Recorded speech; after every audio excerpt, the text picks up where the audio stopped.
o conflito entre Cristo e Satanás, o nosso inimigo.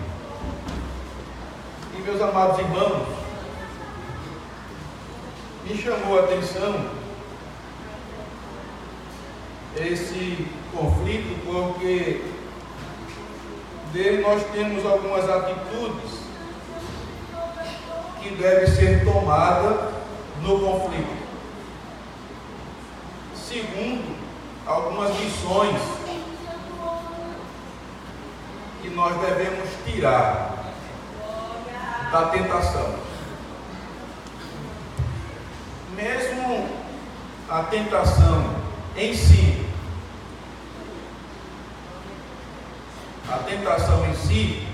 ela sempre vem, todas as vezes, com o objetivo de levar o indivíduo à queda.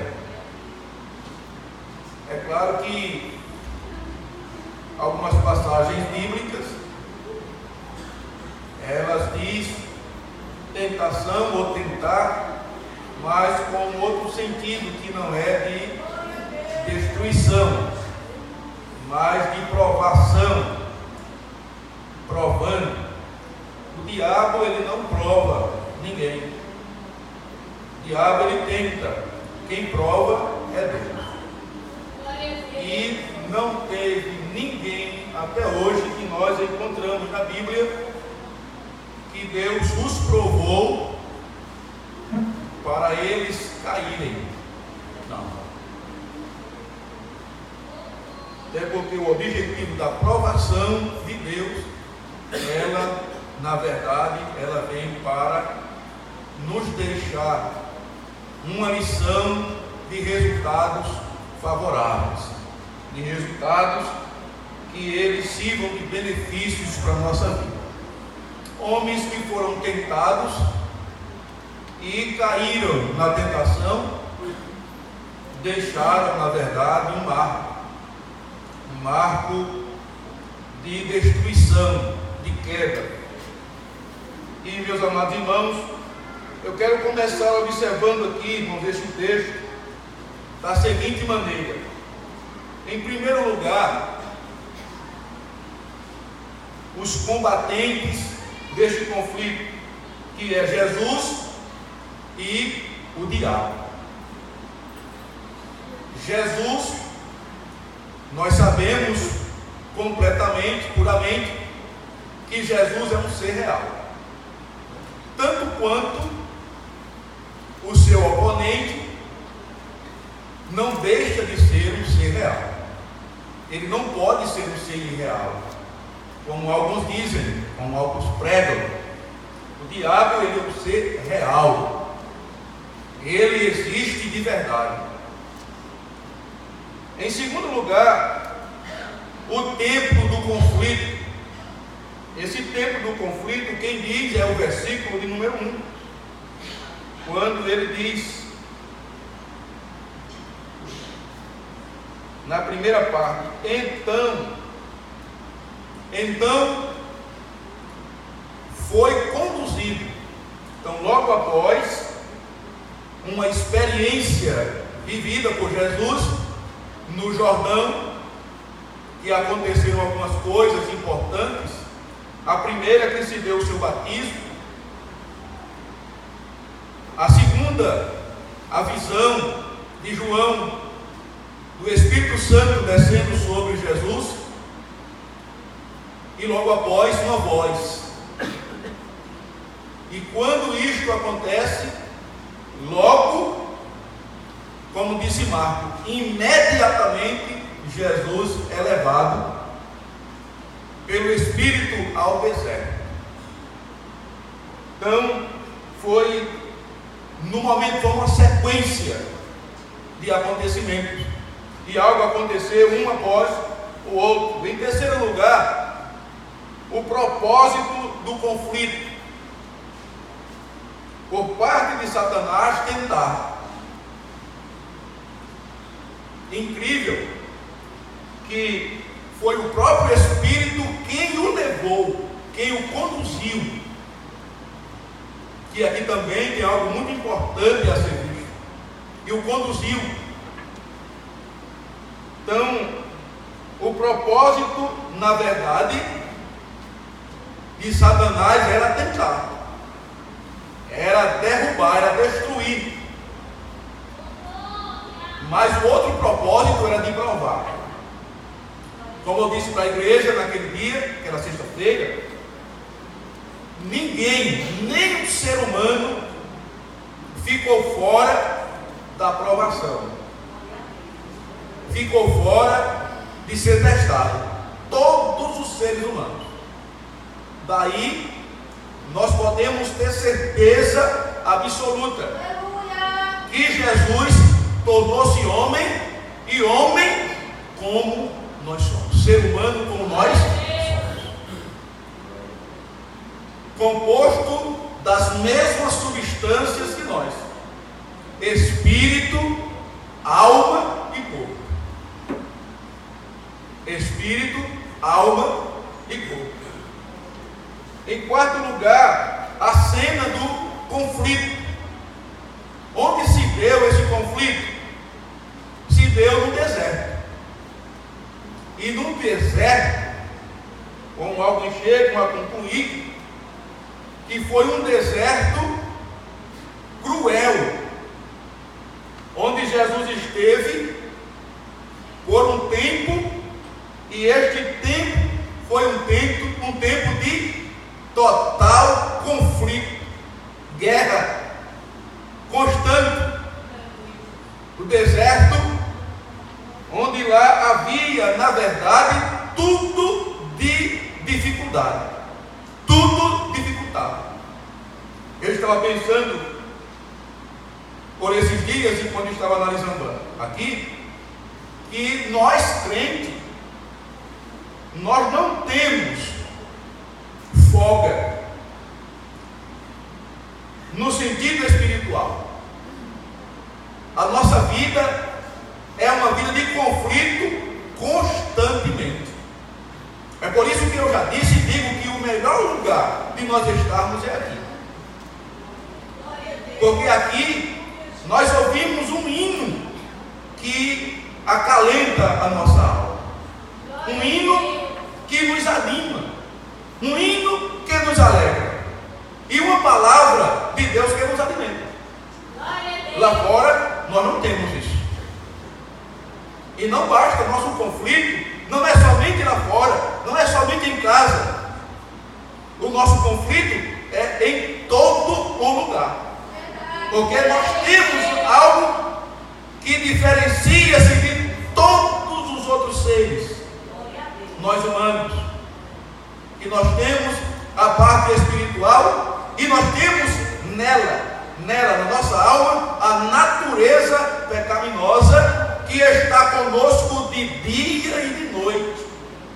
Se tivesse 25 horas, era 25 horas, é 24 horas no ar.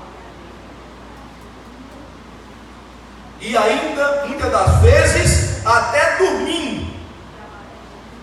Perseguições noturnas. Isso quem sofre não é somente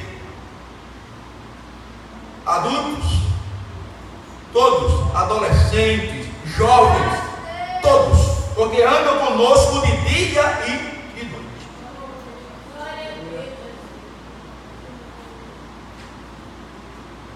Em quinto lugar, a determinação do conflito.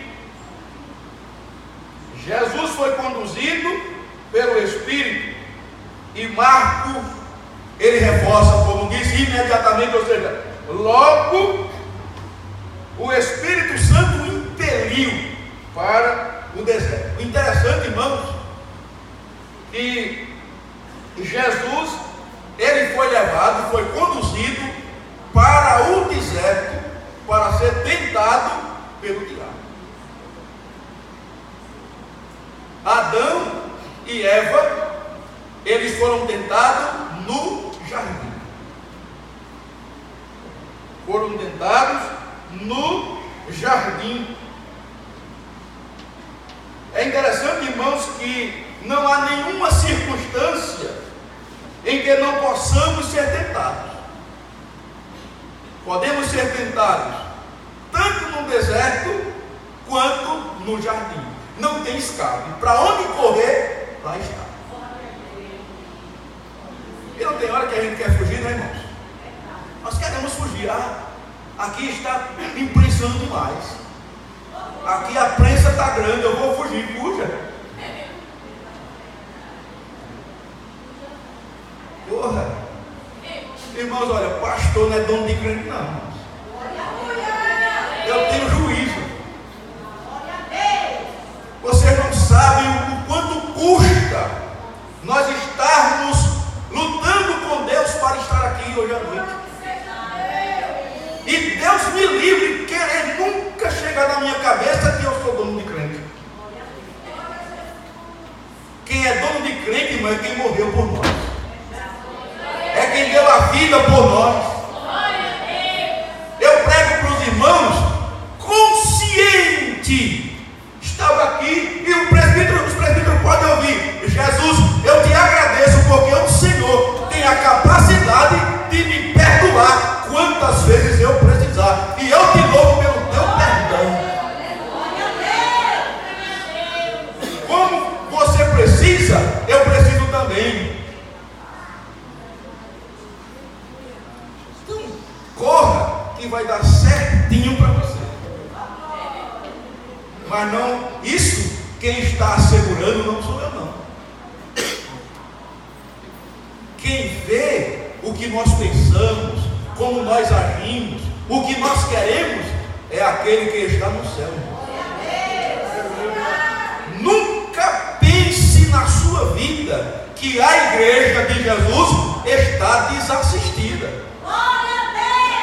Eu posso lutar para assistir a igreja fortemente, mas eu não consigo fazer o que Deus é quem pode fazer de forma alguma. Então, não existem circunstâncias, não existe lugar para onde escapar. E se for para outro lugar, aí pronto. Aí, meus amados irmãos, é que a coisa dá errada, porque está fugindo do conflito. Não fuja, não. Encare o conflito do jeito que ele quer. Agora, uma coisa eu digo: se você tiver a coragem de enfrentá-la, existe um Deus dos céus que está com você.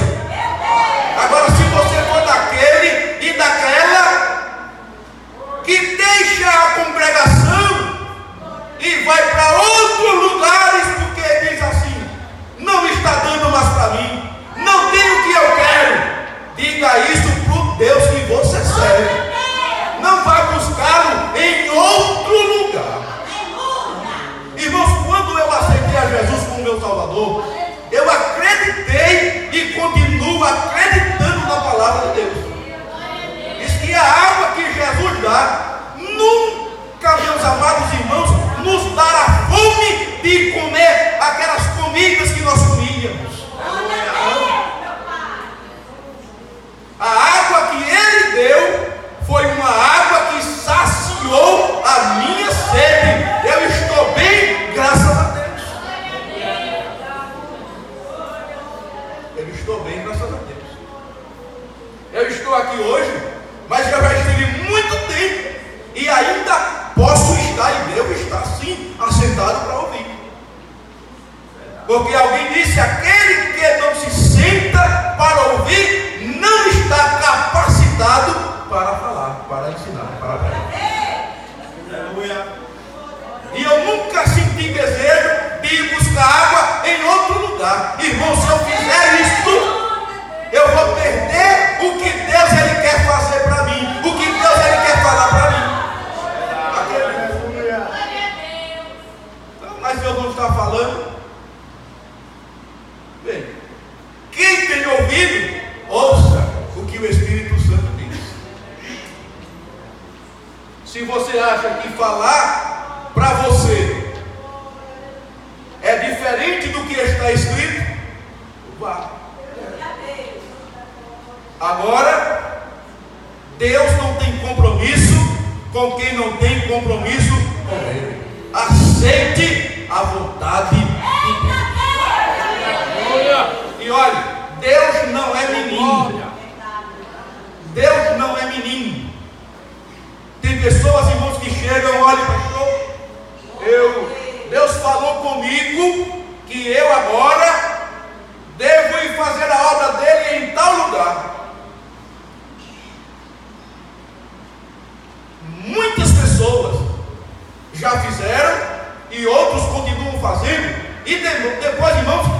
dando de cara com a parede. Irmãos, procurar fazer coisas que aparentemente alguém pensa que é Deus, irmãos. E que Deus é esse?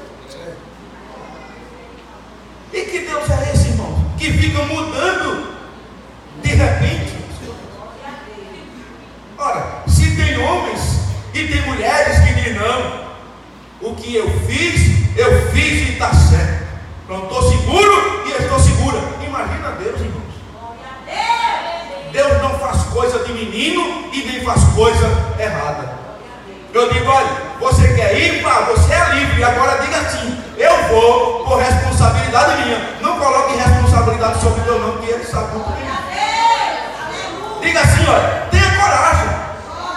Eu vou e eu sou responsável pelos meus atos. Nunca chegue e coloque Deus nessas coisas. Porque você é livre. Todo mundo é livre. Ninguém é escravo. Mas quer intimidar colocando Deus, que é isso. Não se deve fazer isso. Então, olha, se o lugar do conflito é aqui, aguente que vem mais. Aguente que vem mais. E, olha, irmão, as pessoas estão pensando que evangelho é querer passar a mão pela cabeça. Não, irmão. Evangelho é agradar as pessoas. É passar a mão pela cabeça. Não, irmão. Evangelho não é isso, não. Evangelho, ele veio para dar vida, para transformar e dar um destino para nós.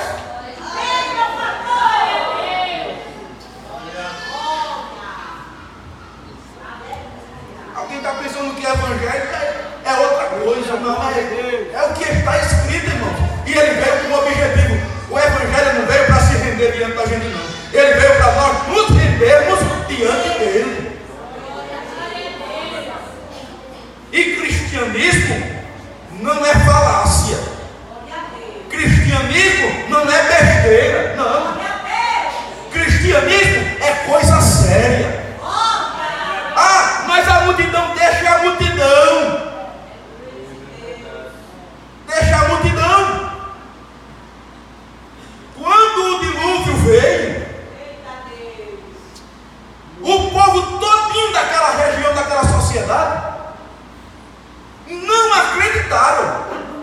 Só quem ficou livre do dilúvio, quem se livrou do dilúvio, foi somente quantas pessoas? 8 almas. 8 almas. Irmãos, quem decide o que quer somos nós. Se eu quero o evangelho, eu vou sofrer pelo evangelho. Se eu não quero sofrer pelo evangelho, o evangelho não vai sofrer por mim, não. De forma alguma.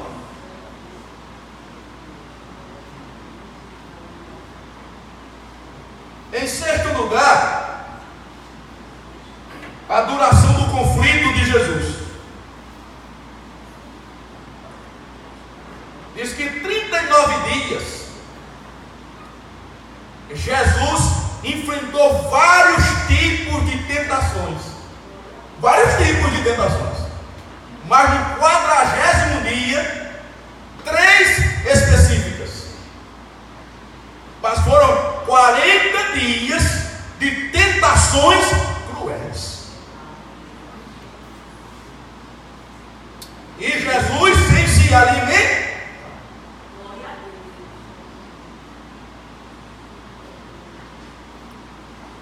Jesus foi acometido de perseguições diabólicas, mas o conflito principal foi no 40º dia.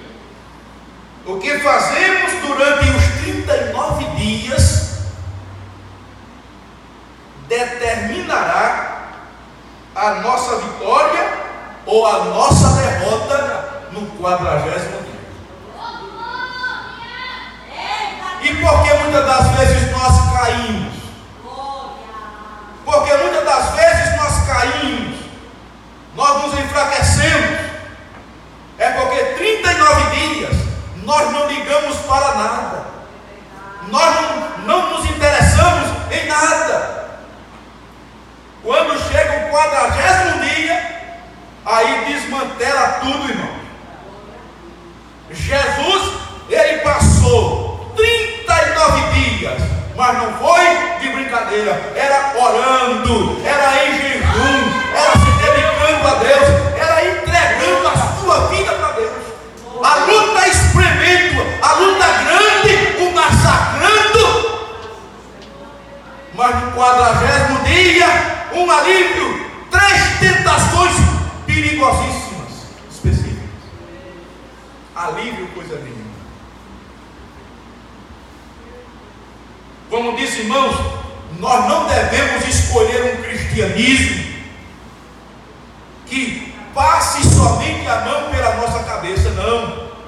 Um cristianismo que exija, um cristianismo exigente, um cristianismo, irmãos, que tire-nos deste mundo, que nos faça olhar para cima, que nos faça olhar para Deus. Glória seja dada ao nome de Jesus. Em 7º lugar, meus amados irmãos, o plano do conflito.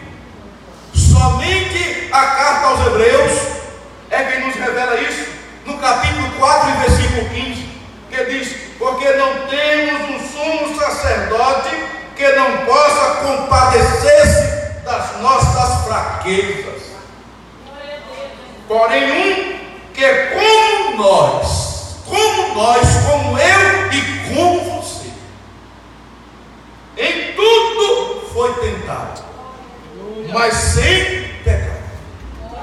Eu não vou concluir aqui este versículo, porque eu tenho algo mais na frente, mas dizer, meus amados irmãos, que a primeira tentação de Jesus, ela referia-se ao apetite, ao alimento físico, material.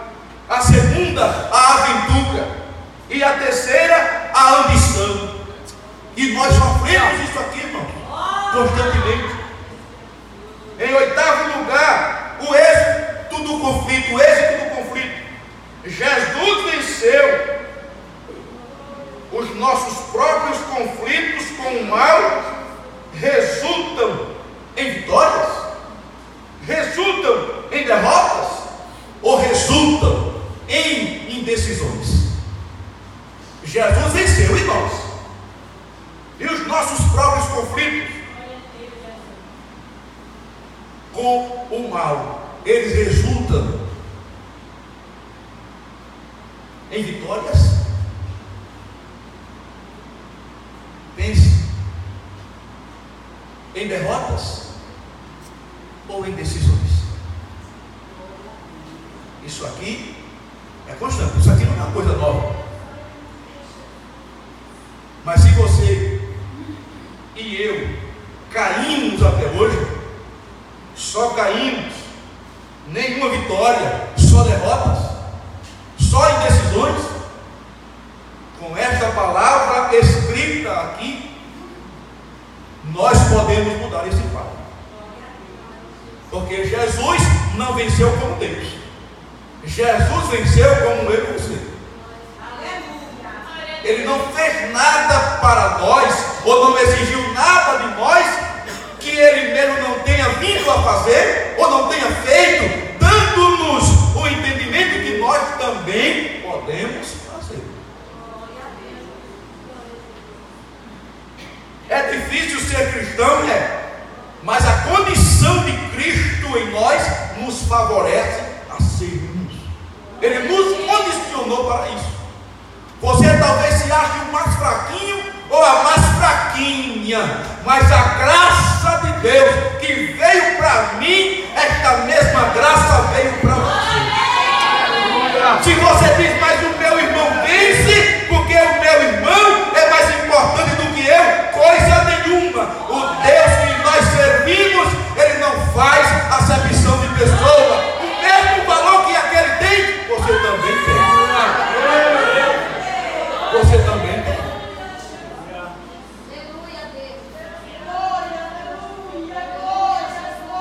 Louvado e engrandecido seja o nome de Jesus. Então vamos ver atitudes que devem ser tomadas neste conflito. E eu quero tomar de Jesus mesmo, irmãos, porque é Ele a pessoa que nós estamos tratando aqui. nós precisamos de algumas atitudes importantes para esse conflito. Número 1, o preparo para a tentação. Número 2, o poder contra a tentação. E número 3, o proveito da tentação. Bom, eu só vejo Deus nisso aqui. Eu só vejo Deus nisso aqui. Eu não vejo outra coisa. O apóstolo Paulo, irmão, ele chegou a dizer: eu posso todas as coisas naquele. Irmãos, a nossa vitória, ela flui de Jesus. Se eu tenho derrotas ou indecisões, são minhas, mas se eu sou vitorioso, fluiu de Jesus. Toda a glória seja para Ele. Aleluia, glória. Oh, glória. Então, primeiro, o preparo para a tentação começa.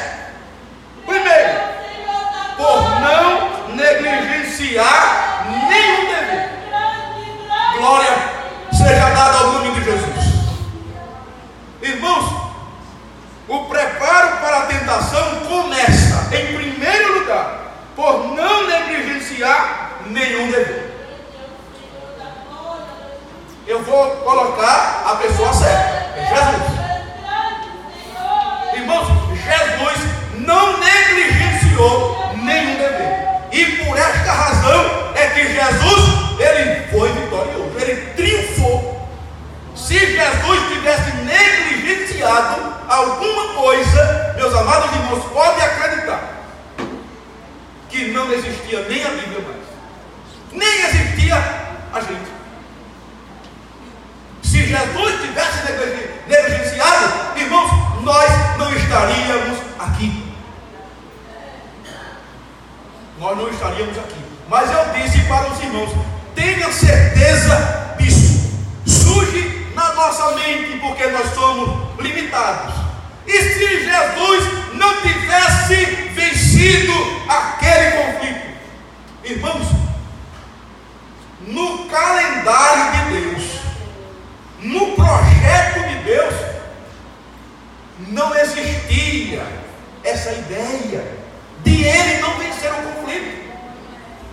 Jesus, ele foi para o conflito já convicto que iria sair vitorioso. Diga amém, irmão. Porque se Jesus tivesse falhado, o plano da nossa salvação também teria falhado, irmãos. E o Deus que você serve, o plano que ele fez foi perfeito por demais. Porque ele pensava na garantia da sua salvação. Ele pensava na sua eternidade com ele. E ele tinha certeza absoluta que você só estaria aqui porque ele venceria a tentação no deserto. Aleluia! Louvado seja o nome de Jesus. Não dá para a gente ser crente quando a gente começa a pensar nessas coisas.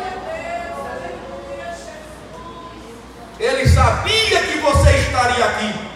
E se você estaria aqui, necessariamente ele tinha que vencer. Custasse o que custasse. Então, irmãos, Jesus não negligenciou nem dever. Interessante que um texto, irmãos, que muitas das vezes me deixou preocupado. Porque o texto, irmãos, ele nos diz, é o versículo 11 do capítulo 3 de Mateus. E o segredo está aqui. Versículo 15. O versículo 15 diz assim no capítulo 3: Jesus, porém, respondendo, disse-lhe: deixa por agora, porque assim nos convém cumprir toda a justiça. Então João o Batista o permitiu. Interessante que João Batista entendeu de primeira. Glória a Deus. Mas eu demorei para entender isso. Eu demorei para entender isso. Talvez seja mais fácil para alguém, mas para mim custou muito tempo. Cumprir toda a justiça.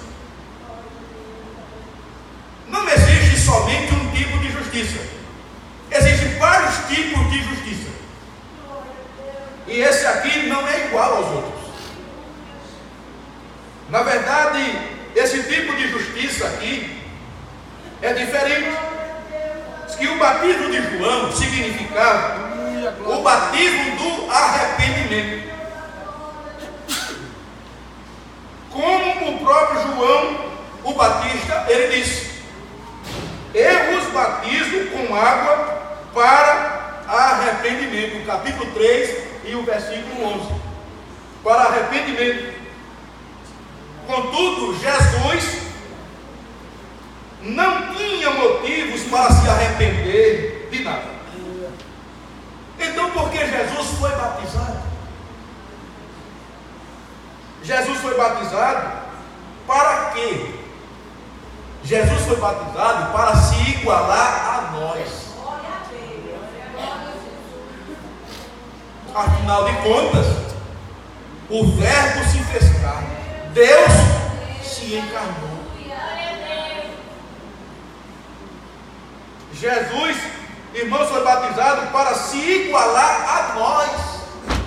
Mas uma coisa interessante, que se igualar a nós, e nós o quê? E nós o quê? A Bíblia diz que todos nós pecamos. E Jesus se igualou a nós o quê? A nós pecadores. A nós pecadores. Jesus foi batizado para se cumprir toda a justiça, como ele mesmo disse. Assim, justiça quer dizer sempre a realização da vontade de Deus. Ou seja, Jesus se submeteu a obedecer a tudo quanto havia sido determinado. Irmãos, quando ele diz a João, deixa, João sabia que Jesus, ele era santo desde o ventre de Maria. João sabia que Jesus naquele momento era um homem santo. Era um homem santo. E Jesus disse, deixa João, para que se cumpra toda a justiça. Ou seja, meus amados irmãos, nós pensamos o quê? Nós pensamos que Jesus se assemelhou não somente ao humano em si, mas ele se assemelhou a nós pecadores. Isso é por demais humilhante, ultrajante, irmãos. Que valor nós tínhamos? Que valor nós tínhamos? Irmãos, como pecadores, o que nos restava era o quê? Era a justiça de Deus sobre nós. Por conta das nossas injustiças, era a nossa morte, era a nossa condenação. E Jesus aqui, ele diz, deixa João. Era João pensando, isso é ridículo, Jesus, você não merece isso. Deixa João, para que se cumpra toda a justiça. Os irmãos entenderam? Deixa João, mas Jesus, você não merece isso. Deixa João, para que se cumpra. Foi assim que nós tratamos, João.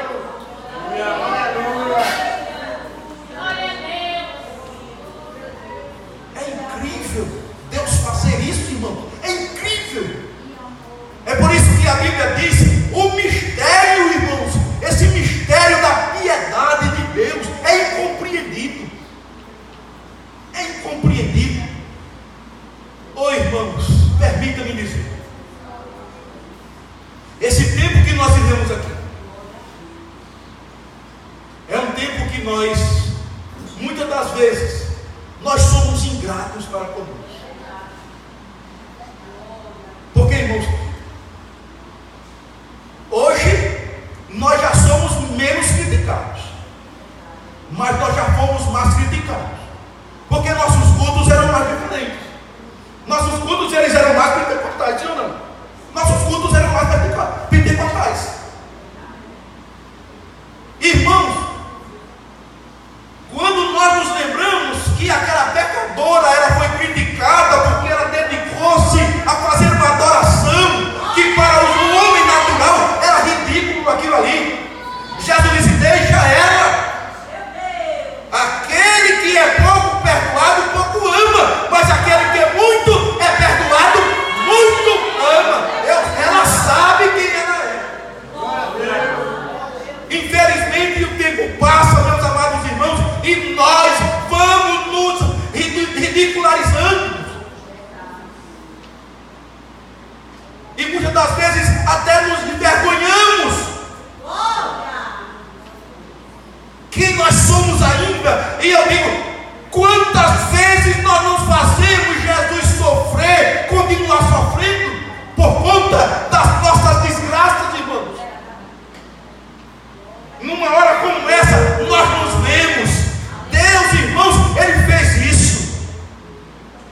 João,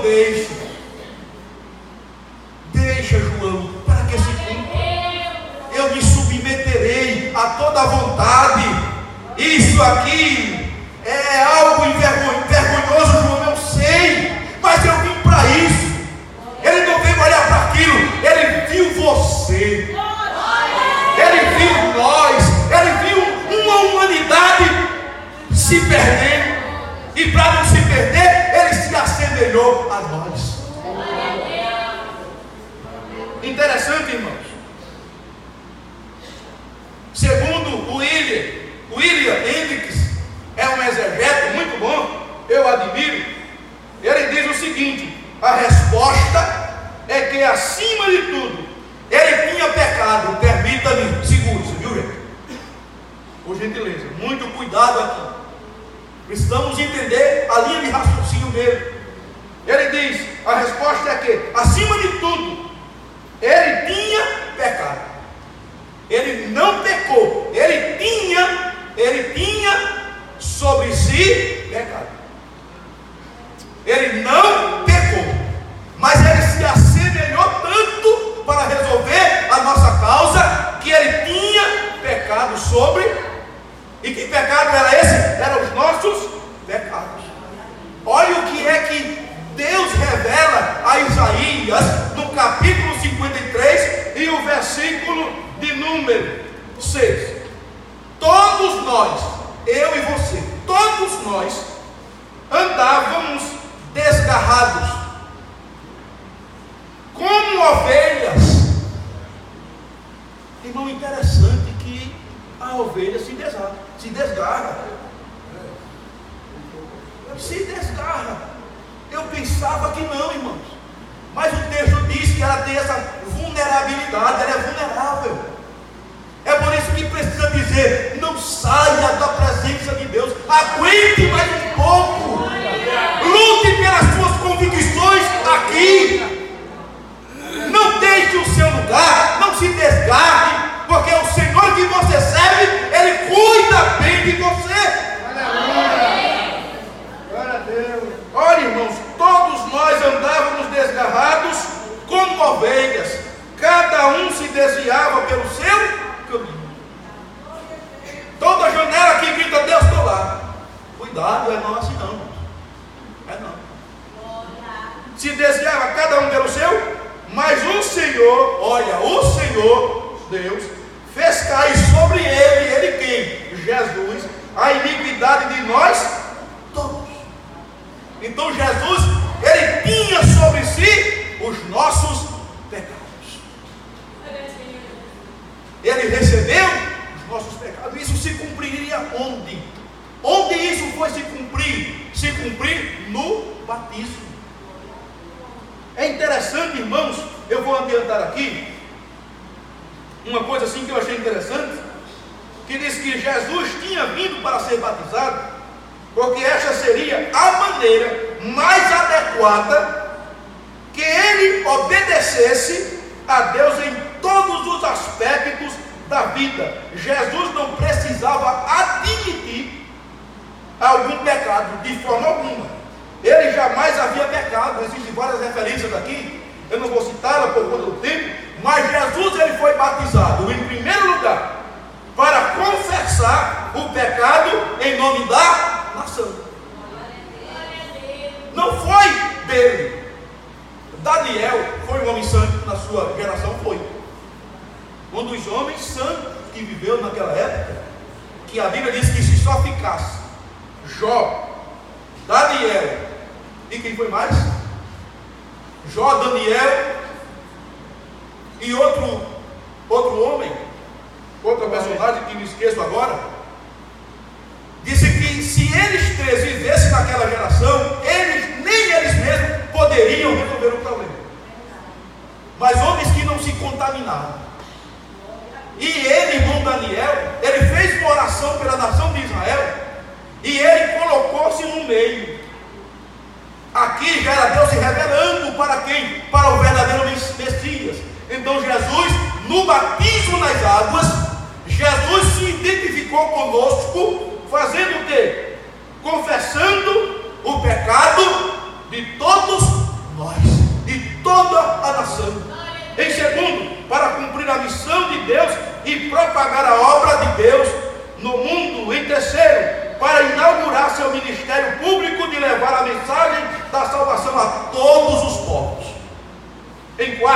para mostrar o apoio ao ministério de João Batista. Quinto, para se identificar com o penitente, povo de Deus, e deste modo com a humanidade pecadora, mesmo sem ter pecado. Sexto, para nos dar o seguinte exemplo: Jesus, o homem perfeito, aceitou o batismo em obediência ao Pai, que por sua vez demonstrou sua aprovação. Ou seja, após o batismo, irmãos, após o batismo foi aprovado o quê? Aprovado o ministério de Jesus. Foi aprovado o ministério de Jesus. E eu disse para os irmãos, três coisas aconteceram, ou duas coisas aconteceram quando Jesus saiu da água. A primeira coisa foi o que, irmãos? Foram três. A primeira coisa foi que ele viu os céus abertos. Pronto. Deus, ele abriu as cortinas para aprovar o ministério de Jesus. Segundo, o Espírito Santo desceu sobre ele em forma corpórea de uma pomba. E em terceiro lugar, a voz do céu quebrador: este é o meu filho amado, em quem está todo o meu prazer. Está toda a minha aprovação. Irmão, tudo naquele momento estava aberto. Antes de Jesus ir na cruz, lá já estava declarado, aprovado o ministério que Jesus veio exercer na terra em favor da humanidade. E meus amados irmãos, para sexto lugar, para nos dar o seguinte exemplo, como falei, Jesus, o homem perfeito, aceitou o batismo em obediência ao Pai, que por sua vez aprovou.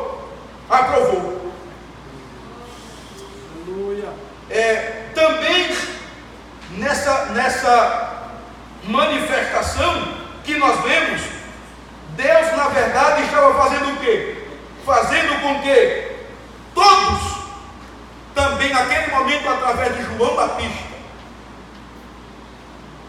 fosse real, fosse anunciado a realidade da vida de Jesus.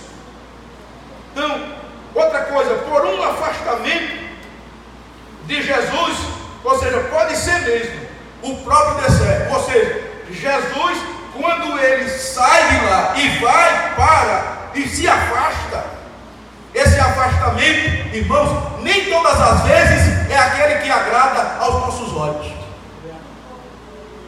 Não é. Nem todas as vezes eles agradam os nossos olhos.